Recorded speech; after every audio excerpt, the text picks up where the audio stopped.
Hello, this is Yvonne Gamble, and I am the Executive Director for Women Leading Change Now. We're here at the United Nations CSW 65 Parallel event, and our event is on aligning your financial goals.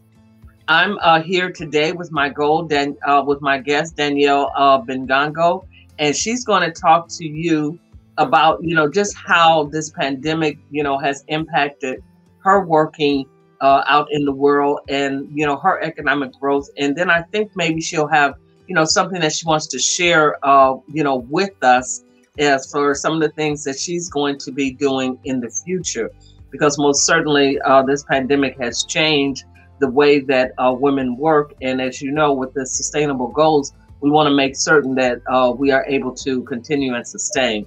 So Danielle, welcome to the show today, and we're so happy to have you here. And you're here all the way from Paris. Are you in Paris now, or are you outside on the outskirts of Paris?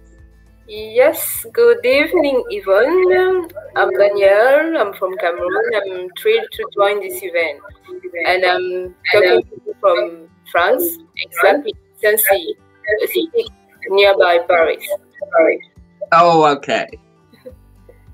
Okay, very good. So, well, how has it changed the way how has this pandemic, with the shutdown and then the continued shutdown and the shots and all that kind of stuff? How has that affected your working day and your ability to earn money in your work that you do? Actually, in the beginning, it was quite difficult because I was also looking for an opportunity to get an internship related to my studies, since I'm student in engineering. So it was quite difficult to apply and get response, and everything moved backwards. So I couldn't do much of stuff, and even the jobs that I was doing aside for maybe to pay my bills and so on, it was kind of difficult too, because we have like restriction with the lockdown. So up to now, things have been moving like a little bit difficult. It has been difficult in one word. So we have to adapt. But I guess that this year things are gonna change, and then I have my project to move forward with and research that I needed to conduct, and even things are somehow, how will I say it? I'm moving slowly. Like, I'm still eager to move on all the opportunities, but things are really difficult at the moment. But I take this situation as an opportunity, because I discover many things related to my studies, to my project. I made friends and so on, but the social life, it's some kind of difficult to live with locked like in a closed environment without meeting your friends, families. I mean, it's really, really difficult for me. And now with the project that you remember that you just made mention of, how, now that the pandemic is on, how is that going to change how you might, some of the different parameters, how you might bring that out, or how you might actually do that particular project? How would that change it? How are you going to have to change now to, you're developing something, and now you're developing and it has to be adapted to a new way of life? I don't think things are gonna change more, because I took this time to actually work on my project, which is recycling and recovering waste in Africa, especially first of all in Cameroon, and then potentially in other African countries. So it was the time for me to interview people, get in touch with some people via LinkedIn, and make relations, and even get some new details. But it wasn't efficient at all. It took much more time than usual, because I can go back to my country to get some data, and I'm stuck here in France for a moment with my studies and so on. But I guess things are moving like in the right directions. I'm not so worried about it. I'm sure things are going to be well soon. Okay. Now, when you said, I don't want you to, give us away any trade secrets, but when you're saying recycling, what are you looking? Are you looking to recycle, something and then turn that into something else? I know that a lot of the different space projects and different things that are going on, they're looking for engineers, or they're looking for people to come in, with those ideas and with those that information on, how they could recycle something that's one item and then turn it into repurpose it, what do they call that? Resequencing the proteins, or am I getting out of my own league here? Yes, but when I'm talking about recycling, it's much about recycling waste and generate energy, bioenergy. So as I'm an environmental engineer, I'm actually working on the project with some of my colleagues so that we could actually switch towards circular economy, sustainability, and corporate responsibility in Africa. Since there, they are still using some kind of linear waste management system, and people are not aware even about the problem like climate change. They just read it in the news. They don't actually know what is it and what is the part of responsibility, and how can we actually do something that could be benefit for the future.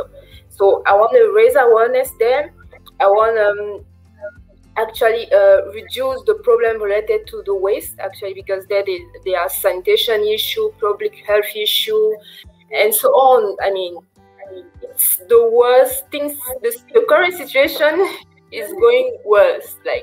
Really, we need to do something. It's crucial to do something at the moment. Okay. Well, that's very interesting. That's very interesting work. What can you, offer to the other students? Because it sounds like you did a real good job. You saw what was going on, and you're using this time to do your research, and you're planning this big project, which what sounds like a very big project if you're talking about recycling waste, and doing this, for, eventually going out into at the countrywide level. What can you say to your other students there, colleagues who are not working with you, who are just students, also like you are, to help encourage them in what they're doing? What type of words of encouragement can you give them? And then our audience at large, we have lots and lots of students that we actually speak to, and we speak to on a regular basis. So what type of words of encouragement, Danielle, might you offer to them?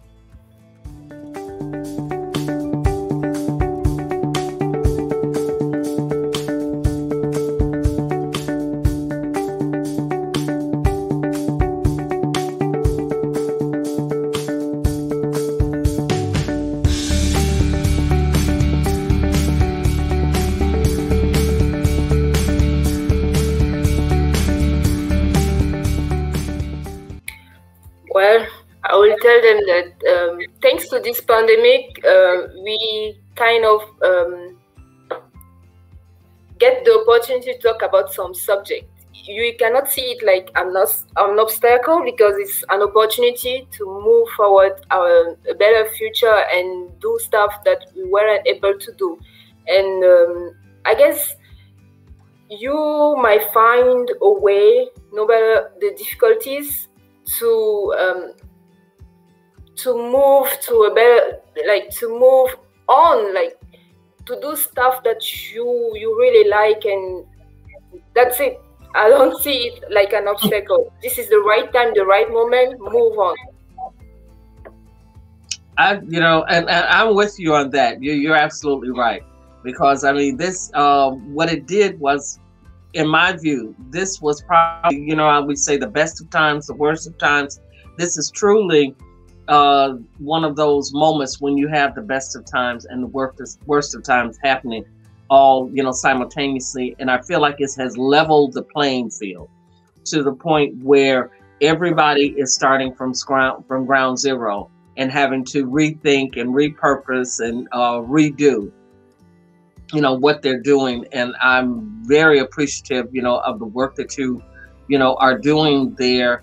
And is there anything else that you'd like to share, or to, just to kind of give them a little, heads up or a little boost when it comes to the workplace, working in the workplace, especially for women? They find that gets to be sometime a push and pull or tug and pull when they're in the workplace and when they're moving up. And you seem like those things don't even, come into your mindset. You're out there working in an industry because that industry is there and because the need is there.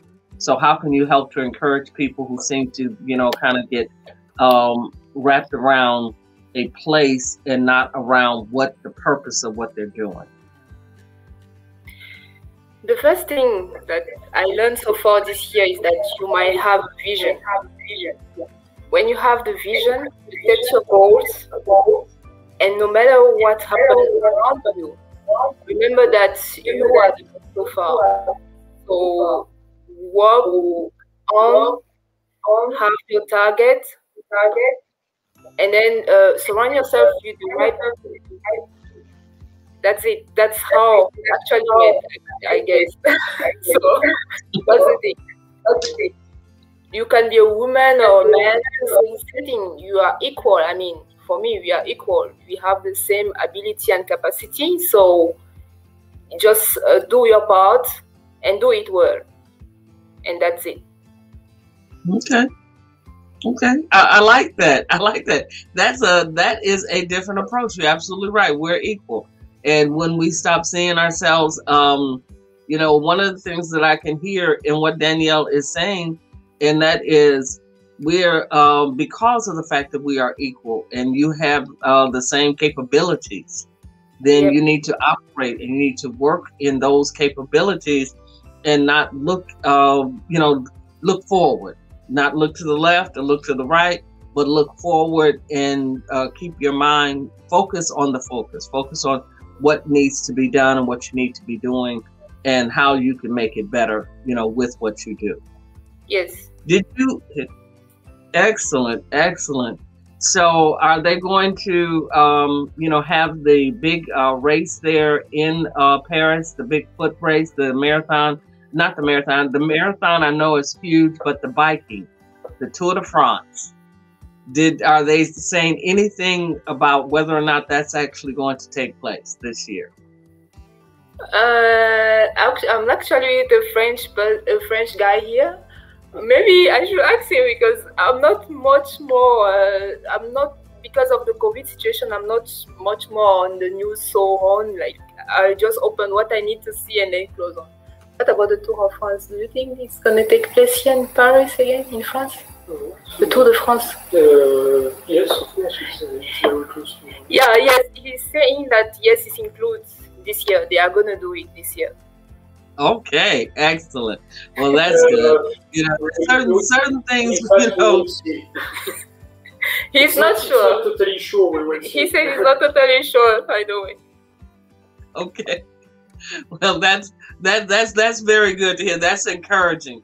Some things, yes, we know we have to give up so much, but there's certain things just, it'd be kind of hard to give those things up, and especially something like that. I did see, I was hoping that would go on. I know it's a little slightly different. I saw the Australian Open, the French Open, the tennis, but, that's different because it's two people, way on opposite sides of the court. So it's, you could just empty out the stands and, it becomes, social distancing is easier to accomplish, in certain sports. So I'm hoping that with that, I'm pretty sure I can say this. If I was in the Tour de France, you wouldn't have to worry. My social distance, I'd be so far back. I don't think I would. It would be an issue at all. So Danielle, with that, I wanted to. Did you have any other last words or last thoughts that you wanted to leave our audience when it comes to aligning your financial goals with the workforce and with economic development, in general? Was there anything you wanted to leave them with?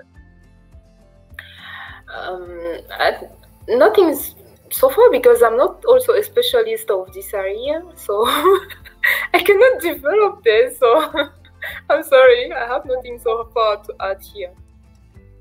Okay, well, that's okay. That's okay. It's a wide topic, and we're going to be talking about this during the entire UN CSW 65. We're going to be, it begins on the 15th of March, and we'll have speakers on the 15th going all the way to the 26th.